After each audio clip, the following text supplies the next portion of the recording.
something deeper in the world. But unfortunately, that wasn't the objective of the powers that be.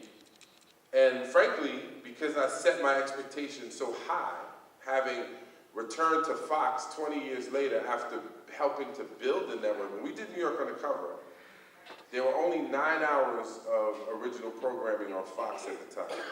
In order to be considered a network, you had to have 13 hours. So New York Undercover was a fundamental, foundational building block in creating that network. And I thought, I'm having a family reunion. Terrence Howard was a guest star in New York Undercover. You go down the list of Empire, whether it was Naomi Campbell, whether it was, Terrence, Lee Daniels' sister, Leah Daniels, cast me in Cool Runnings. A lot of the executives at Fox were the same people who were there 20 years ago. We all kind of grew up together. And I was like, we're back. We're going to do this, and we're going to change the world with this show, because I had all kinds of hopes and dreams to do that with New York Undercover. With New York Undercover, we put together a plan called the Protect and Serve Tour. Never happened. But because of my community work, this Protect and Serve Tour was supposed to take the artists that performed every week on the show, whatever region they were from, they would anchor a concert in that region. And then we would invite all the community service organizations that were dealing with youth and crime prevention and police, whatever was going on, we would anchor that in community events, have a concert, tour from, in fact, because we were shooting in New York in the winter too, so I was like, we're going to start the tour where it's warm. We're going to chase the sun. We're going to start on the West Coast, come to the East Coast. MTV will track it. I sit with Dick Wolf. Before Dick Wolf, I sat with 2 Harvard MBAs to make sure my numbers were right. We used American Express Charge Against Hunger as a business case. At that time, cause-related marketing wasn't really the business yet. And American Express showed that by usage of the card, usage went up 10% because people wanted to contribute to the cause of ending hunger. And so I used New York Undercover as a model, saying we can do this and we can go change the world. Dick Wolf flips through my proposal, goes to the financials in the last few pages, doesn't even read it, scans it because your numbers are wrong. Can't do this. I was like, you didn't even read it, your numbers are wrong. He just completely dismissed it. I didn't give up. 20 years later, I'm back, I'm doing Empire. At this point, I co-founded a marketing company. I knew it was important not to just present these things to powers that be as Malik Yoba saying, we, my company, this and that. We give them the proposal. We can build strategy around, with, groups that deal with prison reform and reentry programs. We can deal with the mental health piece. And we present this proposal to Fox in 2014, before we even did the pilot. Said, we can do this. It's a lot of lip service. They end up killing the character off, which at the time was a little devastating to me, because I felt like I'm back. It's a family reunion, but it was a funeral.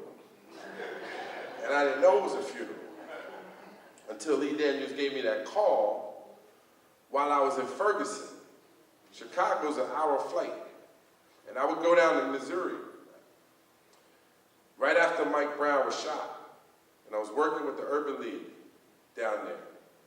And I was down there supporting a program called Save Our Sons that was providing jobs and job training for 500 unemployed and underemployed young black men in Ferguson, Missouri. And I had just set up a screening for the 2nd episode of Empire on my own volition. Used my local resources, called up the radio station, they became a sponsor, found a venue. I'm calling up Fox, send us posters, send us freebies. I get back to my hotel, phone rings, Lee Daniels' name is right there. Hadn't heard from Lee in about 2 weeks. And I was like, I looked at it, intuition was like, What's up, Lee? Let's go, Maliki. How you doing, Maliki? Because that's how Lee talks sometimes. Not making fun of him, that's how he talks. Maliki. I was like, we're gonna have to kill Vernon. said, Lee, do you know where I am right now? And I told him where I was, told him what I'd just done. I was like, are you sure you want to do that? Really? He's like, yeah, I don't know who it is. He's blaming it on everyone. I'm like, Lee, this is your show. Every bit of press you do about this show, you talk about no one tells you what to do, blah, blah, blah. Lee, come on. I was like, you know what? Because I do understand that what's for you will not go past you. And nobody can block your blessings. So it was heartbreaking only because I felt we had so much promise to use that show as a vehicle for social good. But the spirits around that show, that was not their intention. And so I said, you know what? Well, y'all not really writing much for me anyway. Because doing that show for me, people often ask, did you love being on Empire? And I'd say, no, that was actually the worst job I've ever had as an actor. And they would say, why? I say, because when I was doing that show, the entire 10 months, whatever it was I was in Chicago, I never felt settled. And I couldn't put my finger on it.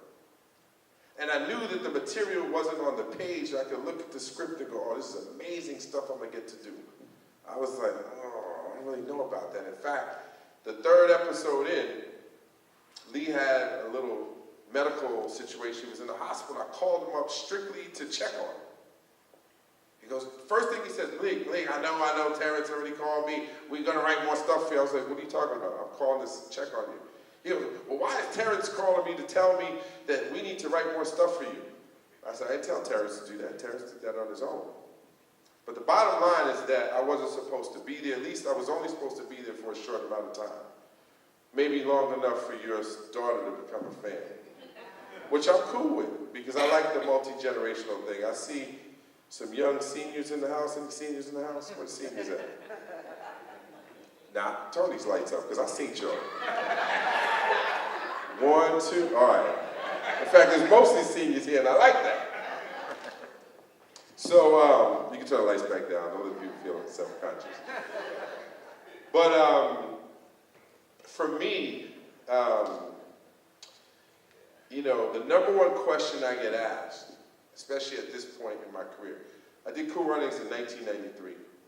So it's 2017. I'm really, really, really proud to say there has not been a year since 1993 that I have not worked as an actor and made a pretty good living doing it. And I'm proud of that because in a business where 98% of the time, 98% of the people are not working, somehow I've managed to defy the odds. As my mother likes to say, there's a star over my head. But I like to say that the reason that my career has persisted at the level it has is because I truly believe that it's a service. I truly believe that what we do as artists is not just to tell stories, but we're supposed to heal. We're supposed to reflect our best and worst versions of ourselves back to the world. We're supposed to inspire. We're supposed to move. And I feel that in 2017, I'm actually having one of the best years of my career.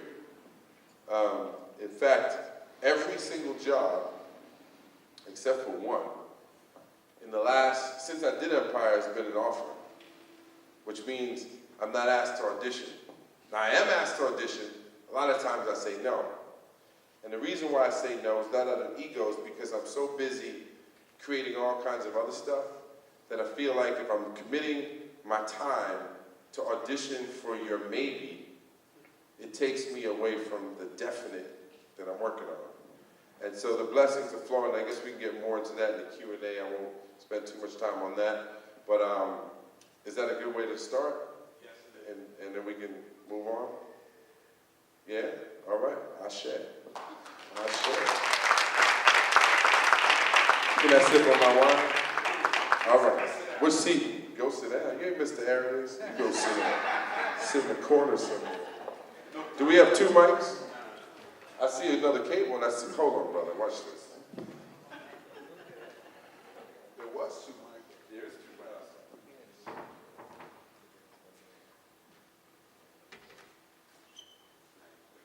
Is the sound man and the light guy the same person? And this is all good, right? All right. Thank you.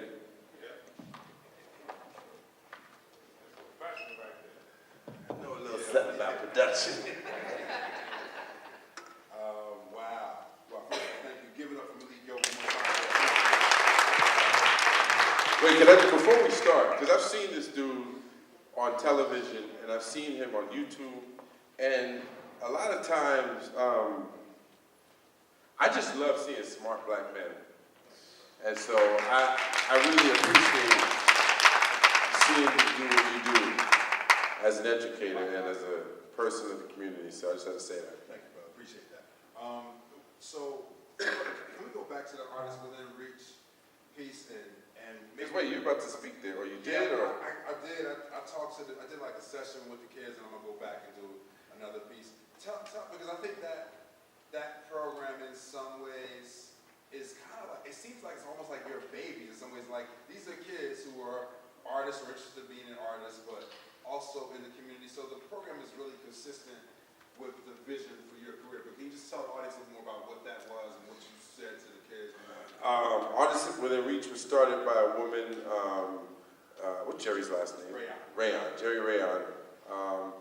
We didn't know each other, but we had a lot of friends in common. So she's a woman that used to run Rennie Harris's Pure Movement dance group out of Philly.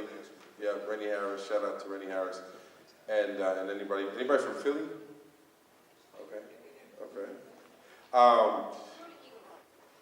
Screw the Eagles. That's a Giant. You know we met at a Giants game. In fact, they might have even been playing the Eagles when we met. Yeah. So Jerry moved to Miami. An incredible woman, incredible spirit. She was supposed to be there for like 8 months, and ended up staying. It's been like 9 years. She's still there.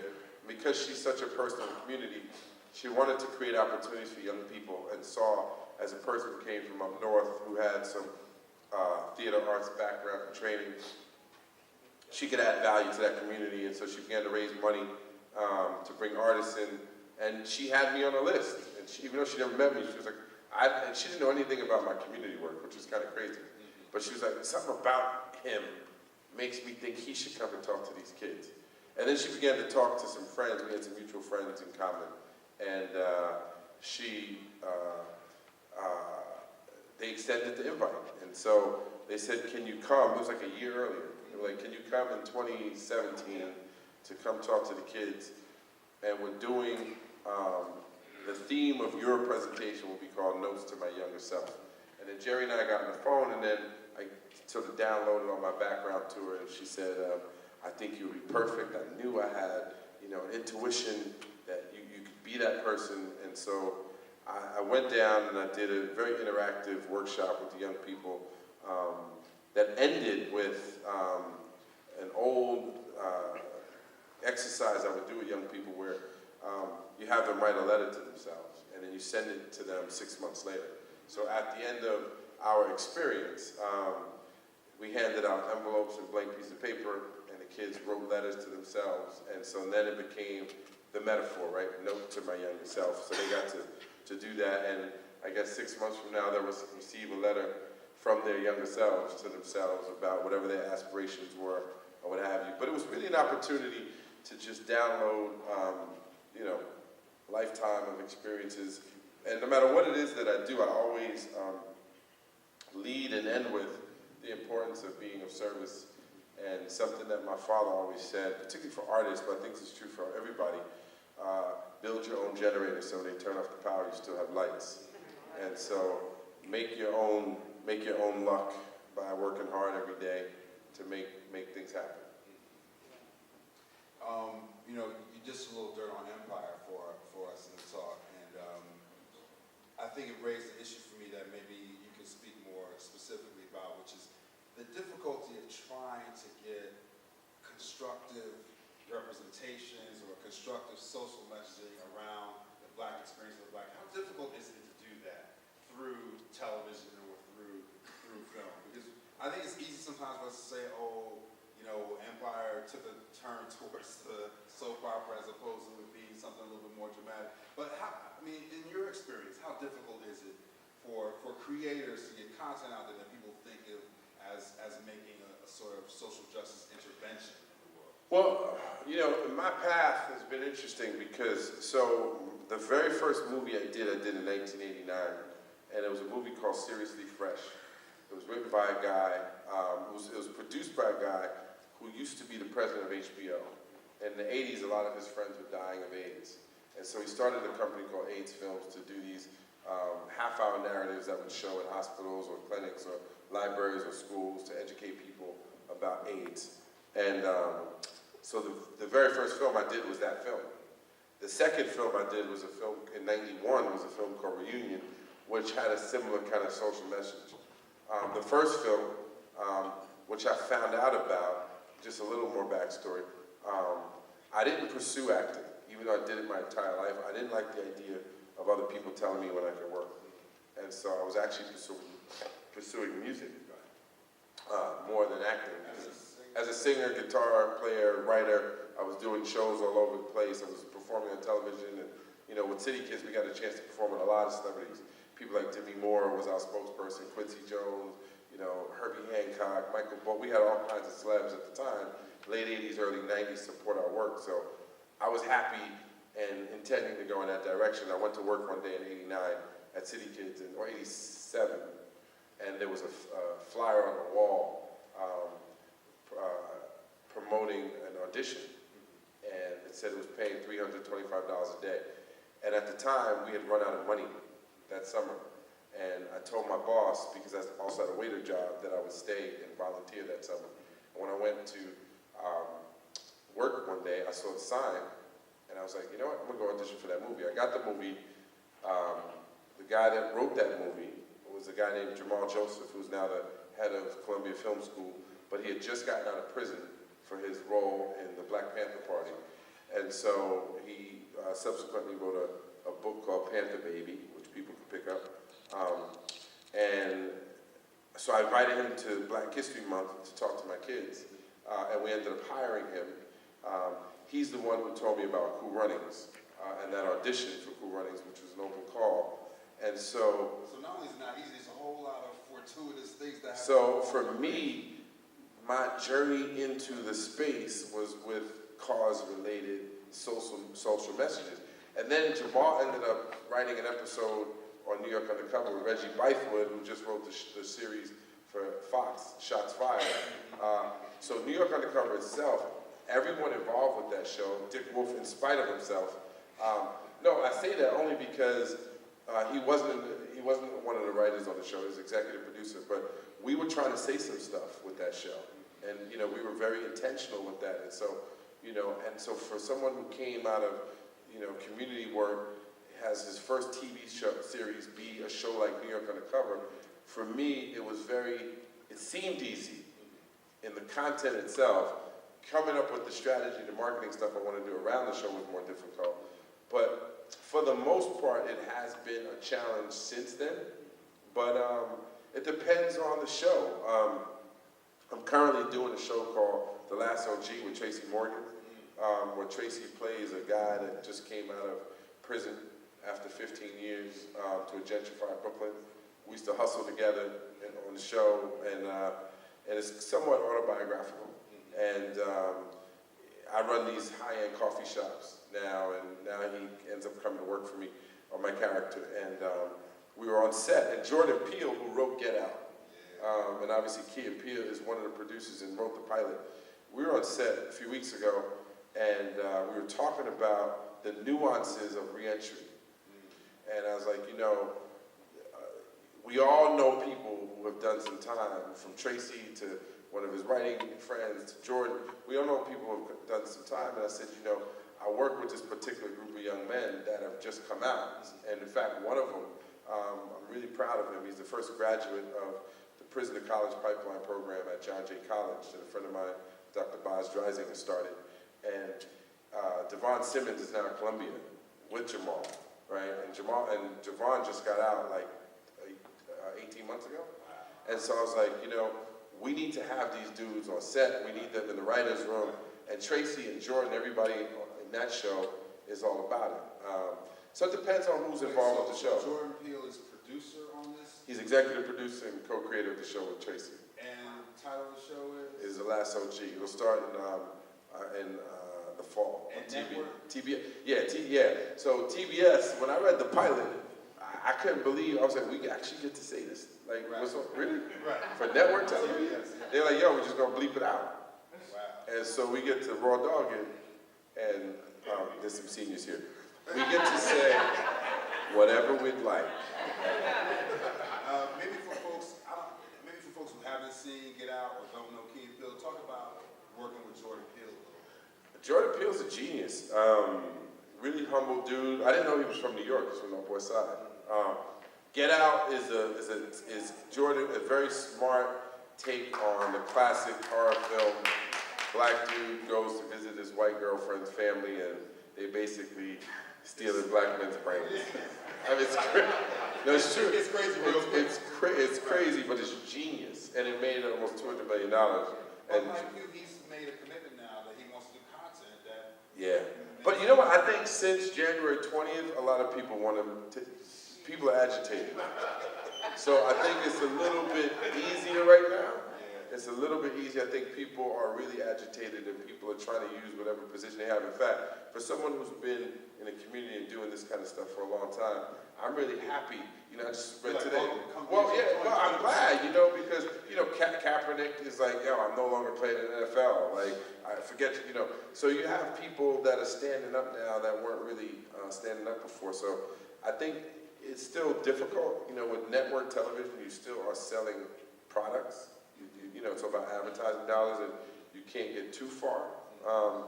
But I think that people's intention are changing. That's incredible. So, a lot of folks are not familiar that you started off on the music side of things. Do you still do anything, play around with the music at all? I've been so many places in my life and time. Sung a lot of songs. Yeah, I am. I still do. No, music is, in fact, my two daughters are here, they sing too. I think at some point I might put the mic in their hand and make them sing. Y'all want to hear them sing?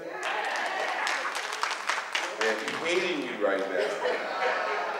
But they're pretty deep. They have some stuff to say too. You might want to ask them questions too later on. Yeah, y'all have to answer them too. But no, music's a big part of my life, always will be. I've been working on a show called Harlem to Hollywood, which is a solo show where I play about 20, 30 different characters that'll open at the Apollo in the fall of 2018.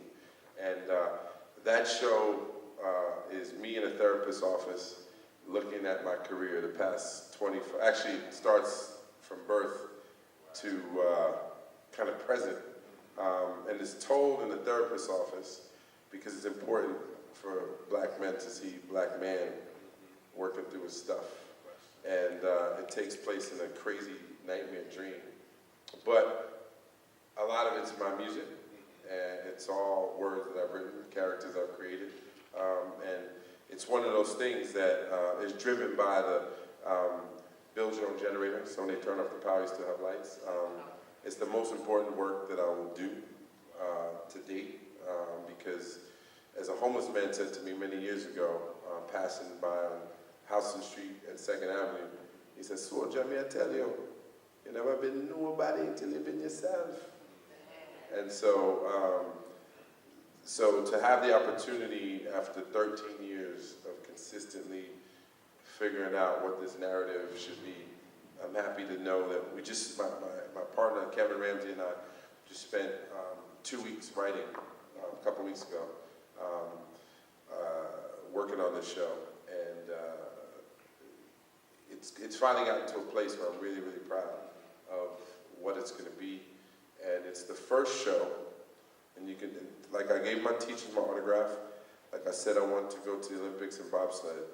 I'm telling you, it's the first show that will have the potential to be nominated for a Tony and an Emmy, the very same show, because it lives on stage, but we're also working on a deal with Netflix where it can stream. And so to be able to creatively tell a story using the space I started in theater, but also allow it to live on a platform that I'm most known for. Yeah, so that's the goal with that show. But there'll be a lot of my music in it as well.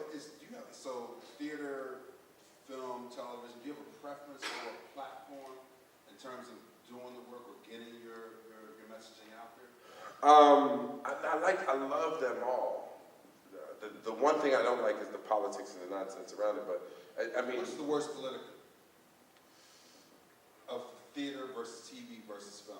Or which is the most complicated? I don't know if there's, I think in all those spaces you have people who are driven by ego, people who are insecure, people who make decisions that aren't, you know, based on any kind of meritocracy. I think they're based on, you know, all kinds of other nonsense. You'll be shocked why some of your favorite shows are no longer on television.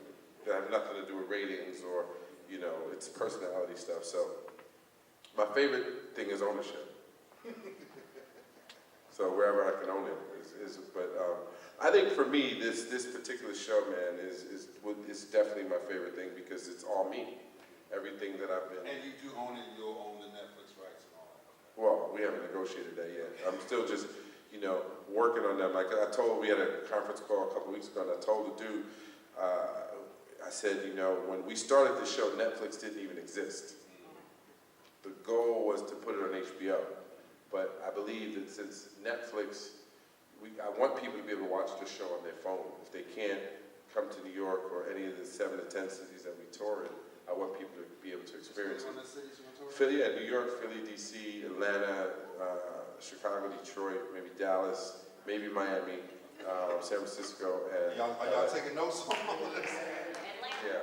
Starting fall 2018, but it'll be in residence in New York first, and then. Yeah, so we just finished residency here. We'll do a reading of the piece this fall at the Apollo, and then we're working to mount it in 2018. That's incredible. Yeah. That's really incredible. So we talked about this a little bit, but I want to go a little bit deeper here. Chris, how are we doing on time? We good on time? I think we have about 15 minutes before you use the Okay. I just wanted to, you know, there's a lot of frustration and angst right now about the political moment that we're in, and you know, it seems like we almost can't have a conversation without talking about the President of the United States, thinking about what's been happening recently. I wonder if you could just share with folks a little bit about how you're perceiving this political moment, like how, you know, because I think people have different reactions. Some people are like, oh man, it's terrible, the world is ending. Like you said, some people in your line of work are saying, hey, let's get more socially active. How are you assessing the current moment? Because I'll tell you, I answered the question myself. For me personally, I was like, well, on November 9th or whatever, I had to get up and do the same thing I had to do on November 8th. That's pretty much my answer. I mean, I think that